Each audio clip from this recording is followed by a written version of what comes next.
My name is Michael Tessarian. I'm a researcher in ancient civilizations and secret societies. This is my latest book, Atlantis, Alien Visitation and Genetic Manipulation.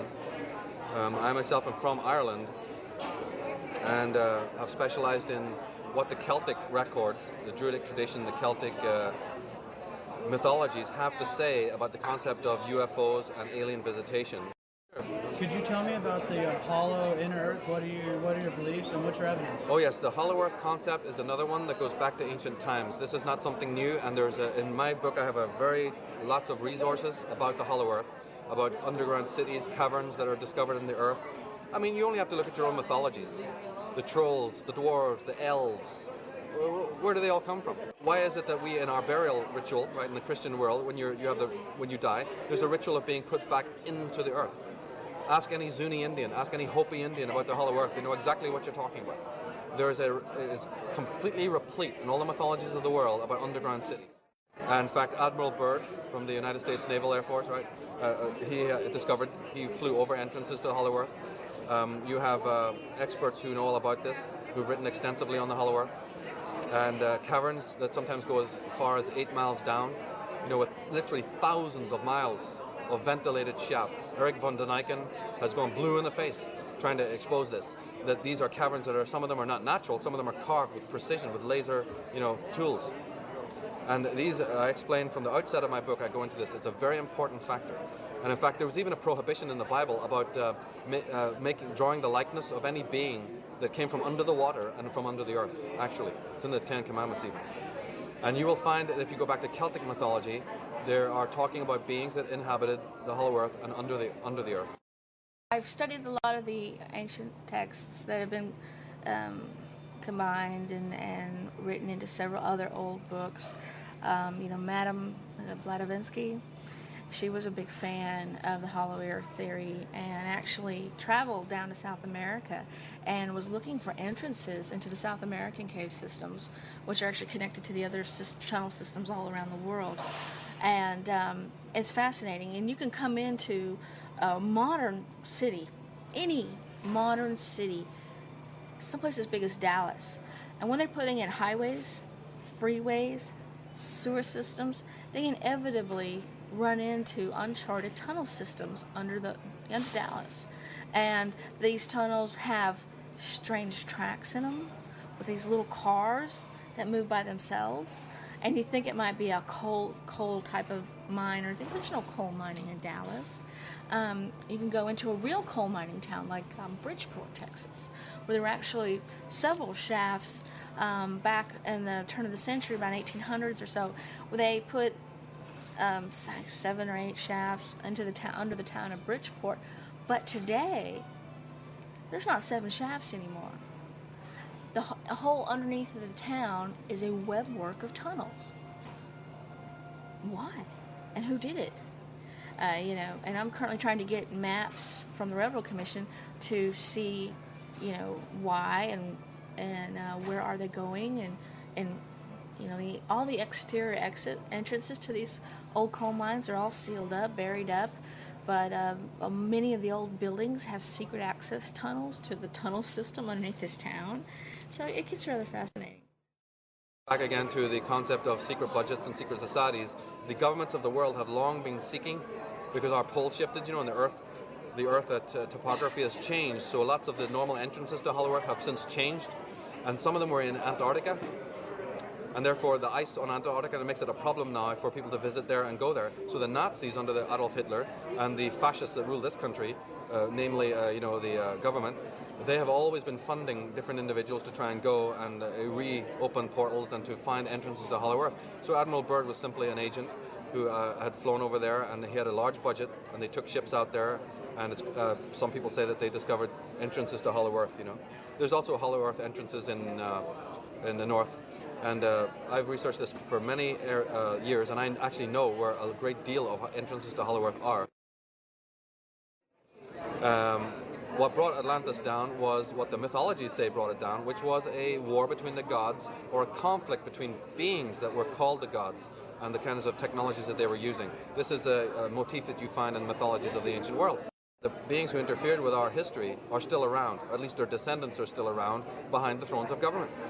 And not only do we have to deal with the existential problem of evil within ourselves, we have to deal with the social nihilism, the governmental paradigm, right, coming out of the 11th century BC, where the great empires of Sumeria and Babylon rise, and they're based on tyranny, territorialism, suppression of the earth, suppression of women. All the later epochs, all the later empires are based on those paradigms.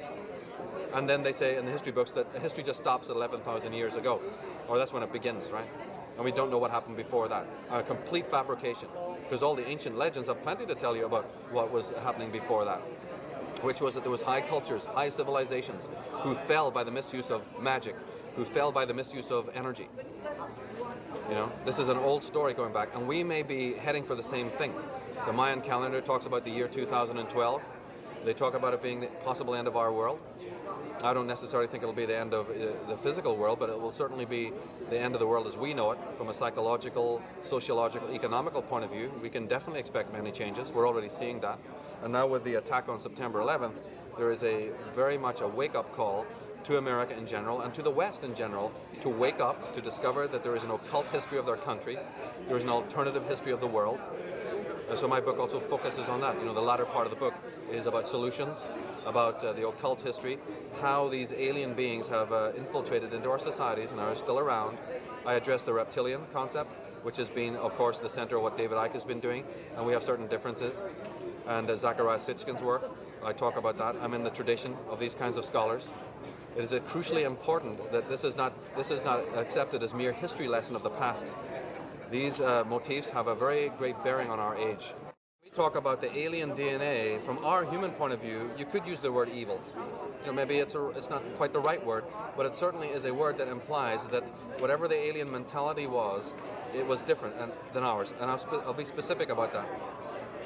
One of the major differences is the fact that these alien beings came from a civilization that was extremely technologically advanced. I mean, you're talking, you know, Mr. Spock and beyond, many grades further than where we are. And the Earth in its pre-visitation state was where our ancestors were very much in harmony with the Earth. Now, this doesn't mean much to most people anymore, but it certainly does mean a lot to shamanistic kinds of people and to early societies who understood what that meant, being in harmony with the Earth, where the mind and the Earth are at one. These visitors came in, and of course they didn't understand that, and they are very technologically, mentally advanced without so much of the spiritual, human aspect. When they crossed our DNA, this is where we inherited this great inner schizophrenia within our own nature. And the sum total of that is the fact that today we have the criticism, and it's a correct criticism, that our scientific, technological abilities are far in excess of our psychological, spiritual, and emotional development. And many pundits, many activists, many scholars have said, why is this? Why is this happening in our society? Well, again, there is a definite answer. It's because we've had a propulsion unit behind us, making sure that we are propelled towards technological advance at the cost of the other. Because this is not something, again, that would happen naturally, right? It just doesn't happen naturally. And if you see it happening in the world, it is because there's some artificial engineering going on that makes sure of this. And it connects to what I'm talking about, where the visitation of these beings has been moving mankind steadily forward in a technological way because they have an agenda. And I talk about that in the book as to why they'd even want to be doing that. And when I talked about the Mayan calendar 2012 as an end game date, well, we're very close to that now. We're already past the new millennium. And philosophers, mystics, psychics are saying that time is going to actually speed up. And I think it already has. This whole 9/11, September 11th, is part of that cycle. Because the decade is better expressed as an ennead, an enneagram, which is divided into three sections, three triangles, if you will. The 9 years are divided into three threes, right? And the first triangle ends in 2003, obviously. 2000 to 2003 is one triangle. So in November 2003, there could be another attack. There could be another debacle. There could be another wake-up call coming for America. It's all based on how well we do in our learning curve. My name is Jordan Maxwell. For the past 43 years of my life, I have spent researching and studying the world of hidden knowledge, ancient mysteries, occult and secret societies, fraternal orders. My real first love is theology, occult theology. But let me warn you, and let me say that the word occult does not mean evil or bad. It carries that denotation, but it's not really bad. Occult simply means hidden. Anything which is hidden is occult. It's a Latin word for hidden. Consequently, so much of knowledge, important spiritual, political, sociological knowledge, it's been hidden. And so I have spent, as I said, the past 43 years of my life searching out hidden knowledge. And that's what I do. I'm fascinated by how much we don't know. The state of Israel is actually connected to America in a very arcane and secret way. So they are, the state of Israel is connected to the American federal system. It's very interesting. That's why America sends billions and billions and billions of dollars. Quite literally, I've heard the figure per year, something like $17 billion a year to the state of Israel. Incredible amounts of money. Why? There's something else going on here, and they haven't told you the whole story. If you were looking down from a satellite, looking down onto the earth, or even higher out than a satellite would be, you would see that the largest single landmass on the earth is from Russia, from the northeast tip of Russia, all the way across to central West Africa, to the West African coast. Then from England, England, all the way across to India. And you crisscross the largest single landmass on the earth. That cross comes right through the city of Jerusalem.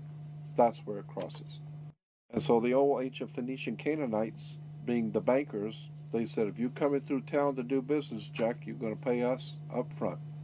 And so whoever controls Jerusalem controls the flow of oil, drugs, all kinds of products, the flow of gold, diamonds, all the valuable things in the world goes through Jerusalem.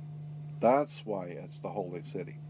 Money, international, monetary world situation set up so that all money, all flowing of business, commerce goes through Jerusalem. That's the name of the tomb, and that's why Jerusalem is so important to the American people. Now, you've got to give the people a reason why Israel is so important. Now, we know that Israel is very important because of strategically where it sits on the trade routes to control the flow of oil, drugs, diamonds, and a lot of drugs in Israel, going through Israel. Major movements of illicit narcotics and drugs through Israel. And diamonds, gold, money, etc., etc. But you've got to give the people who are going to go over there and lose their lives and give their sons in war, you've got to give them a reason. So we tell them that it's religious. It's the Lord's chosen people, the Lord's people. And the Lord himself has chosen Israel. And we give them a line. You'd be surprised what Americans love. They love that kind of stuff. And so we tell them, it's the Lord's will. And the Lord Jesus was there, and all the great prophets and all of that. And so we have to protect that little country, Israel, because it's the Lord's will. So I believe that all of these things which are happening right now in the Middle East there are many factors involved, obviously. It's not just oil. It's not just money. Those are the cards on the table. when you're laying out the game and you're going to play a game, a high-stakes game, say in Las Vegas, where hundreds of thousands, if not millions of dollars are laying on the table, and you're playing a high-stakes game, you're going to have the cards you've got that you're playing. Well, one of the cards that's being used in this high-stakes game is, of course, oil. One of them is, of course, drugs. Drugs are very big business in the Middle East and in Europe, and so I feel that the drugs are one card, oil is a second card, the control of money, banking, fraternities, controlling the flow of commerce and business in the world, that's another card on the table. But above the cards are the players only using the cards. And I think the players in this world game that's being laid out for us now are guided not by the cards, they're guided by something else. There's something else going on here. And it has to do with secret societies and ancient religions.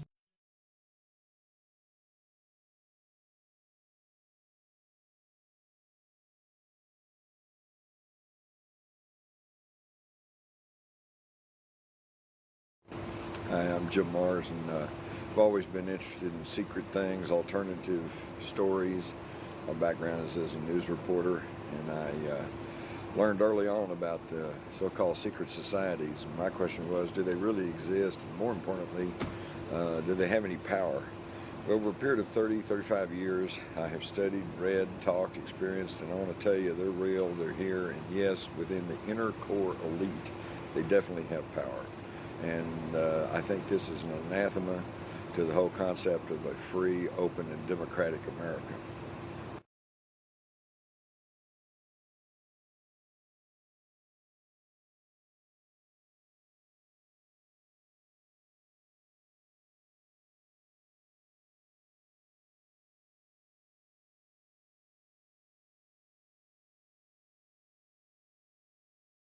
The concept of New World Order, even the term, before you even get into the whole subject matter, you only need to look at the term.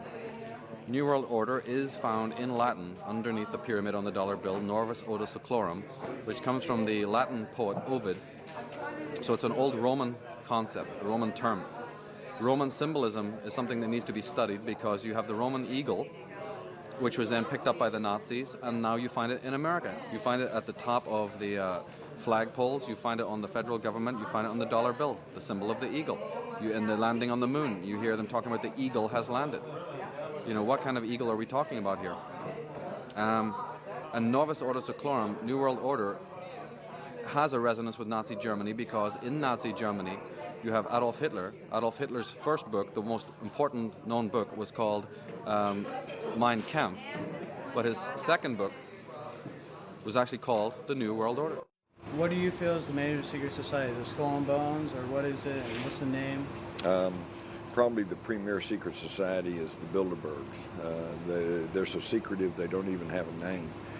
They're called the Bilderbergs because they were discovered meeting first in the early 50s in a Bilderberg hotel over in Holland. They were being headed by Prince Bernhard of the Netherlands, who was a former SS officer. They are the inner core elite of other secret societies, the Council on Foreign Relations, the Trilateral Commission, and then they draw heavily from a very secretive campus fraternity by the name of Skull and Bones. President George W. Bush and his father, former President Bush, and his grandfather, Prescott Bush, were all members of this Skull and Bones society. These fraternities are bloodlines, so they go long, back in history. The fact that they walk on the red carpet. The only queens and kings walk on red carpets. So how come your American presidents are doing it? Because they're bloodline. 43 American presidents, all the ones who became president, are directly linked to British monarchs by blood. From Roosevelt, in fact, all of them, all of the ones who became president are linked by bloodline to royal families, and the walking on the red carpet, which is the bloodline, proves it.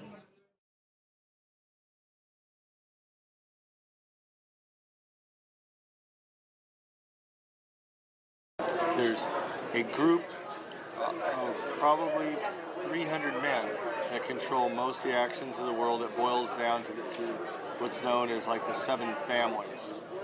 And between the 7 families, they all pretty much have divided up the earth as we know it.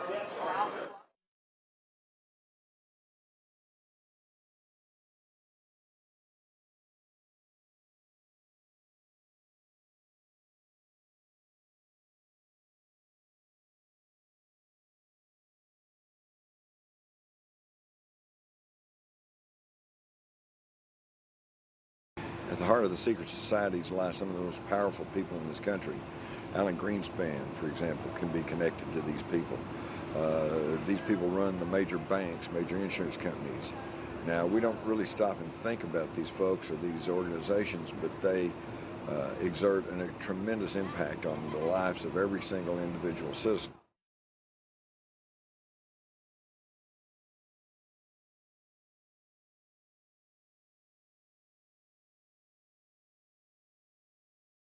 Well, my name's John Greenwald. I've been doing a website called The Black Vault for about 6 years. I research the connections on what the government has done, the investigations they've done in the past, and what I do is I scan all these documents on the internet and have archived over 107,000 pages on the internet. I was able to come up with a little bit of a weird coincidence with the 9/11 conspiracy. I found a document that was the government research into the terrorist organizations and terrorist groups and what their capabilities were and what exactly they may have been planning in the future. They profiled one in particular, and that was obviously Al-Qaeda. That doesn't really sound too strange, but the strange part is the government publication date on the document. And that publication date was September 10th, 2001, one day before the tragedy struck. So that in itself was very, very strange. And then Adolf Hitler and his henchmen, people like Himmler and Goebbels, Rosenberg, were always talking about the fact that there was a 1,000-year Reich. They kept on using this term about a 1,000-year kingdom. Then we have George Bush later on talking about the 1,000 points of light.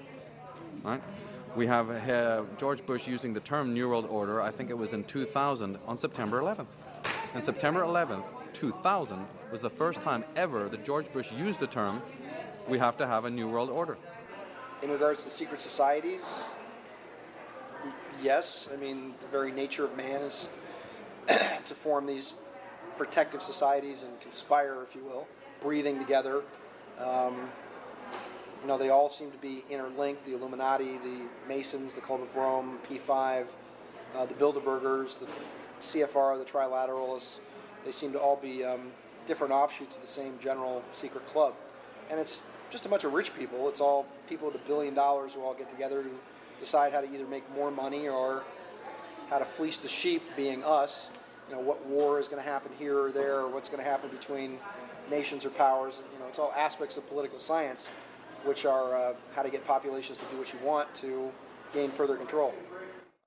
So these terms that are on the dollar bill, that are on flags, take, let's say, in Zurich. In Zurich, you have the headquarters of the Illuminati, the headquarters of World Freemasonry is in Zurich, Switzerland. Over the door of that building is the term Ordo ab Chao, which means order out of chaos. And Jordan Maxwell and other experts in this subject have talked about that means that the plan of government is to always orchestrate, to engineer chaos in order to create the order, later on. Out of chaos comes the order the people demand, security.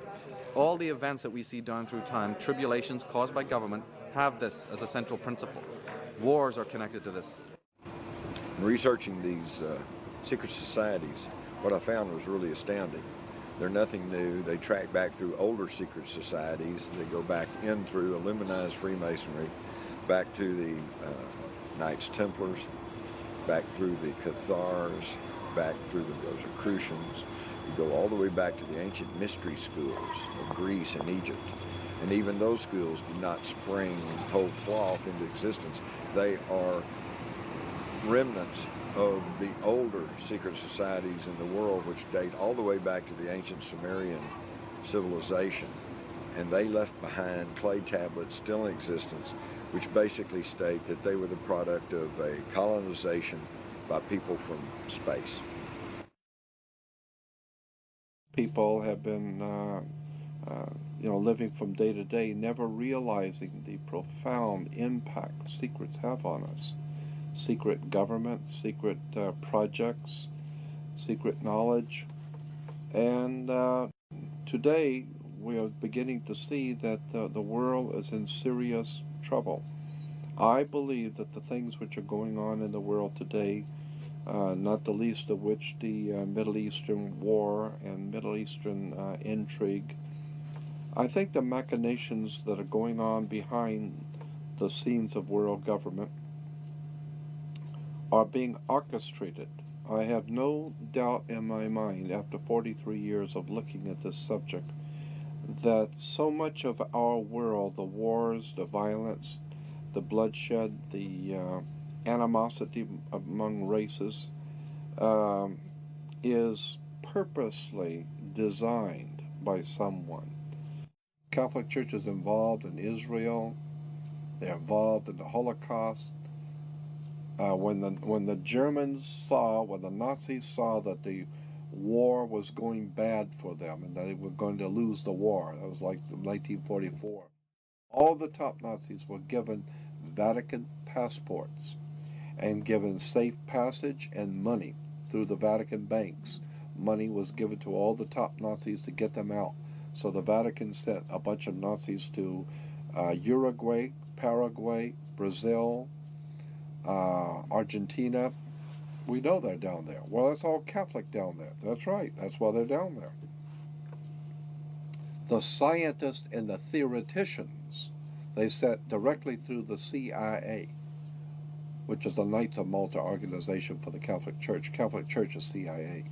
CIA is Catholic Church. The CIA broke into the Watergate Hotel. Watergate Hotel is owned by the Vatican. The owners of the Watergate Hotel today in Washington, D.C. is owned by the Catholic Church. It's a Vatican owner. The Vatican owns the Watergate. And the CIA was in there doing their dirty work in the Watergate Hotel. And then they got Nixon kicked out of office because Nixon realized that the Vatican is involved in all this crap and the English involved in all this crap, so the Vatican set up their own people. Send the CIA into, well, we can't do it in just any place. That's all right. Send it to our hotel. We'll take care of it. Reinhard Gehlen was not only a Knights of Malta, but he was also one of the founders of today, the CIA. Reinhard Gehlen was the man in charge of security for Adolf Hitler. He was chief of security for the Nazi Empire, Reinhard Gehlen.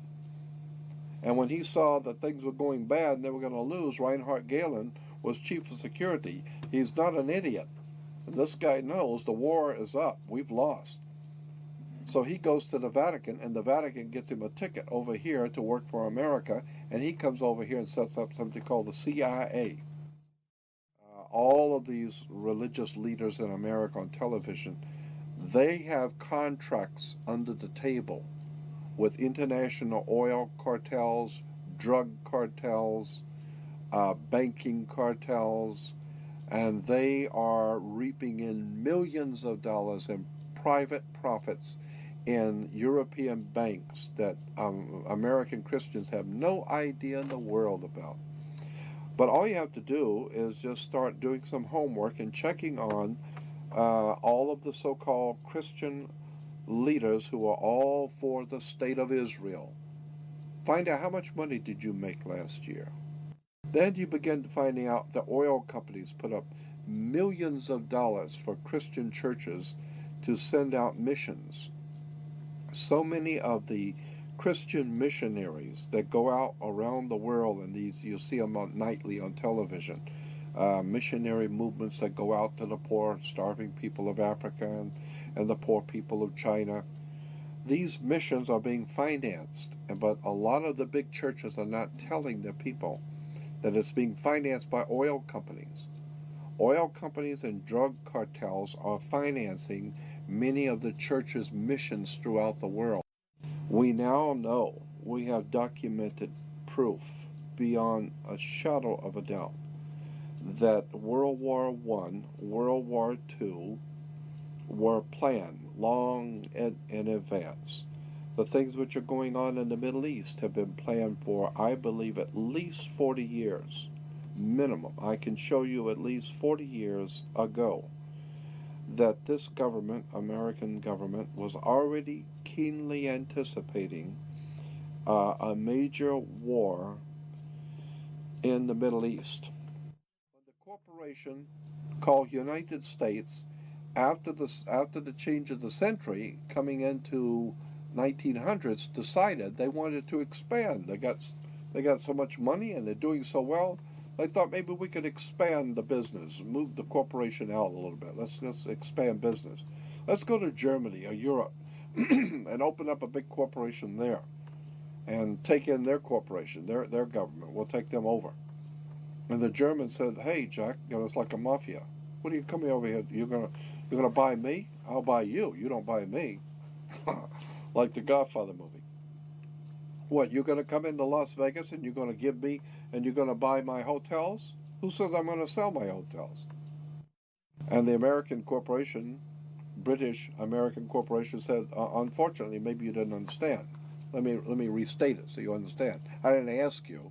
I'm telling you. We're moving in here. It's called a corporate takeover. And so there was a hostile corporate takeover where the American corporation decided they want to take over in Europe, and they didn't want to be taken over. Well, it's too bad. We'll take over anyway. So they called it a hostile corporate takeover. We call it World War I. So the corporation called United States was able to overthrow the existing corporate order in Europe, but it cost a lot of money. They had to build a lot of tanks and jeeps and pay a lot of people, and the corporation, well, they were successful. They did what they wanted to do, but they went broke doing it. And so when they went broke doing it, and then the bankers pulled their money out in 29, we had something called a stock market crash, because the corporation spent so much money, they went broke. So the international banker says, well, if you're broke, what are you coming to me for? I'm not going to loan you money if you're broke. And so what do you have as collateral? You got any collateral that you can put up for me to loan you the money? And the corporation called United States, the British corporation called United States, said, yes, we have the stock. We'll give you stock in the company. You are the stock in the corporation. So they give your body to the banks in Switzerland. So your body now becomes stock for the corporation called United States, because you are a money maker. Bankers came in and said, if we're going to loan you money, you guys have lost money, you guys have gone bankrupt, we're going to take care of the accounting. We're going to see where the money goes. We'll give you the money, but we're going to make it sure it goes where we want it to go. So they set up the Federal Reserve System, and then the collection agency to make damn sure that you people pay us. We're going to set up to keep a record of how much you owe us in business each week. We're going to call that the Federal Reserve. And to make sure that your stock, all the chumps out there in America working, make sure the stock pays us. We're going to make sure they pay us. You don't just tell me you're going to pay. I'm going to make sure they're going to pay. So we will set up a collection agency. Our own personal collection agency is called the Internal Revenue. You mess with us, Jack, and we're going to hurt your face. You owe us money. So the banks loan money to the privately owned corporation called United States, and the United States Corporation gave your body, your birth certificate, to the banks as collateral for the loan, and that's why today Americans are nothing but slaves. Now this is something I want you to understand, and you need to listen carefully, because this is profoundly important. Most people have never heard this and don't even understand what I'm trying to say. So try and follow what I'm going to tell you. There are two kinds of law on the earth, as I've said. One is called civil law, which is the law of the land, and one is called Maritime Admiralty, which is called the law of water. Maritime Admiralty is banking law. And the law on the Maritime Admiralty says that you, because you came out of your mother's water, are a Maritime Admiralty product. This is why the ship is sitting in its berth and it's tied to the dock, and the captain has to give a certificate of manifest to the port authorities, because money is changing hands. This is why when you were born, you have to have a birth certificate. It's got to be signed by the dock, because that's where the ship is tied to, is the dock. So the dock signs your birth certificate. Why? Because you came down out of your mother's water. You came down her birth canal. You are a Maritime Admiralty product. And therefore your birth certificate is signed by your mother. And where your mother signed on the birth certificate, get it, you will see it does not say parent or mother, it says informant. Your mother was informing that the bank that she has just produced another product to be bought and sold. England, the British Crown, through international banking, owns your physical body, and that's the law. So you can think it's funny all you want. So the bottom line is that you are a Maritime Admiralty product, and therefore the banks own your body. And on the back of the Social Security card will be numbers in red. On the front will be in blue or black, but on the back will be in red. The numbers on the back of a Social Security card in red designate your body. It is the serial number of your stock. And this is why if you're wealthy, you are preferred stock. If you're poor, you are common stock. But you are a stock on the stock market. Your body is bought and sold through the use of your birth certificate. And if you could get your original birth certificate back, you would find that on the back of the birth certificate are all the banks around the world. All over the world, banks have used your birth certificate because you are a stock in a Maritime Admiralty banking scheme where you make money for banks. So consequently, the corporation and government and people who want to control you, they create a second you, and that second you that they control, that they created, is all capital letters. Check it out. Anytime you get a bill, you get a lawsuit, you get a fine, a ticket, somebody sends you a bill from the Department of Water and Power, check it out on your driver's license, on your Social Security card, on your insurance cards, anything, period. Anything having to do with business, your name will always be in all capital letters, because only all capital letters can be dealt with by banks and government. Anytime you have a name upper or lowercase, that applies to you. I got no control over you. You sign a contract in which your name is in all capital letters, now I can take you to court. Now I can take you. As a matter of fact, the judge sits on the bench. He rules from the bench. The word bench in Latin is a bank. Look it up in a Latin dictionary. So the judge rules from the bench. Right, because he's ruling for the bank. Why? Because somebody's going to pay. It's just a game here. The Queen of England wants a cut of the American blood. She wants a piece. So it's going, somebody's going to pay, and the money's going to go where? Into a bank. That's right. The judge rules for the bank. So consequently, if you are working in California making money, you are then referred to as a franchisee. You're a franchisee of a foreign corporation. 1849 Constitution of California. 1849 Constitution of California says no California citizen will ever pay taxes in California state. Ever. There will never be a state tax in California. Ever. That's the Constitution in California. But if you say that you're a United States citizen, you're saying you work for a privately owned corporation called United States. Therefore, you are a franchisee of a foreign corporation. Therefore, you must pay the California Franchise Tax Board, not California State Tax Board. There is no state tax in California. You pay the California Franchise Tax Board because you're a franchisee of a foreign corporation on the maritime banking law, international law. You work for the Queen of England. Your butt is owned by the Queen of England and a corporation called United States, while a man called Bush is the president of the British corporation. You want to talk treason?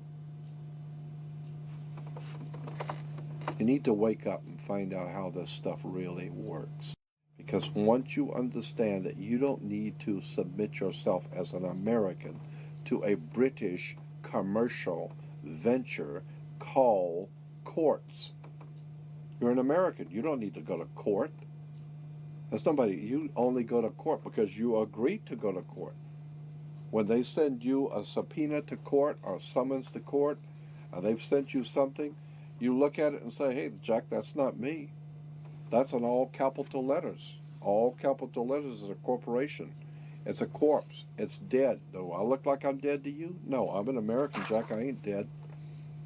And besides, I'll go to an American system for justice. I don't need no British Grand Lodge Masonic system called courts. This British Grand Lodge Freemasonic system called Inns of Court comes out of England. And it has manipulated, exploited, and lied to the people. And everybody in America thinks they got to go to court. Oh, the judge they've sent me something that I've got to go to court. I don't go to anybody's court. I'm an American. I don't need to go to court. That's the difference between being a free man and a slave. Very few Americans have ever really thought about the fact who was the enemy of this country when it was being founded. Who was it George Washington was at war with? Bloodshed on the field of battle. Who were the Americans fighting and dying on the field of battle, fighting to found this country? The Russians? No, as a matter of fact, the Russians were our supporters. The French? No. The French were supporting us. They loved us. They thought it was a great idea, somebody actually standing up for their rights and becoming a free people. And the French say, hey, that's sensational. Matter of fact, we'll come over and help you if you want. Anybody that fights against that bunch of cutthroat murderers, British royalty, will help. Even the Tsar of Russia said, hey, you guys going to revolt against England? Hey, about time, somebody will come help you. And so Russia helped the Americans. French helped the Americans. All over the world, people say, hey, it's about time you guys got out. I love it. See somebody stand up for their own rights and take their country and become a free people. Your enemy when you founded this country was England, British royalty. When the Americans stood up in the field of battle and whipped the King of England's ass and sent the British back with their asses bleeding, all over the world, wealthy people, potentates, kings, rulers, princes, all the powerful people in the world, all over the earth, were watching. And they say, hey, we heard the King of England got his ass kicked last week by a little group of people called Americans. Well, they chased your ass out of town, didn't they? And consequently, the King of England became the laughing stock of the world. Everybody, hey, boy, he's got all the big army and the redcoats and their guns and everything. That little bunch of Americans, they kicked your ass and sent you back crawling on your knees. What you going to do about that? You going to let him get away with that? And so the king realized he could not. They beat you on the field of battle, and they're mad. If you come back, they're going to kill you again. And so the King of England and the British royalty decided, no, we're not going to send any more people over there because you're not going to win. Those people are crazy, they got guns, and they're mad. Leave it alone. Just leave it alone. Later on, we'll dream up some things called United States government, and we'll incorporate it. And we will bring in what we call them attorneys and lawyers. And then we'll do business and sign contracts, and we'll be their friends. And one day, we're going to own them. The British invasion. They call the rock groups that came out of England the British invasion. That's not the only thing Britain invaded with. They invaded with treason, bloodshed, lies, deception. They've given us courts. They've made you into a corporation. They've made you so that you are politically dead. You walk into a courtroom and the judge wears a black robe. Black is the color of death. I mean, you've got Dracula wears a black robe. Frankenstein wears black. You know, always the jailer and the guy who's going to cut your head off wear the black robes. What is this black robe stuff of judges? Where does this black robe stuff come from? Somebody needs to do their homework and find out America has been raped. And the people who are running this country are nothing more than turncoats. They're traitors who have sold our great republic out. They've sold us out to our masters in England. I, for one, would like to see all British in this country, all British money, all British financing, all British corporations chased out of this country. Give them 72 hours to be out of this country, and you tell the Queen we're not sending over American boys into the Middle East to save your goddamn oil. Tell the Queen no longer will Americans crawl on their knees to that woman, to the Queen of England. What a travesty. What a travesty in this country to watch America, the great republic, being raped by the British royalty. Somebody needs to do their homework. It's all business. I don't want you to take this personal. It's just business. This is the way banks work. This is the way courts work. This is the way government works. They manipulate and use words and terms and frighten you.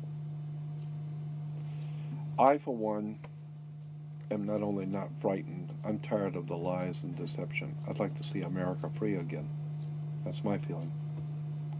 And thank you and good night.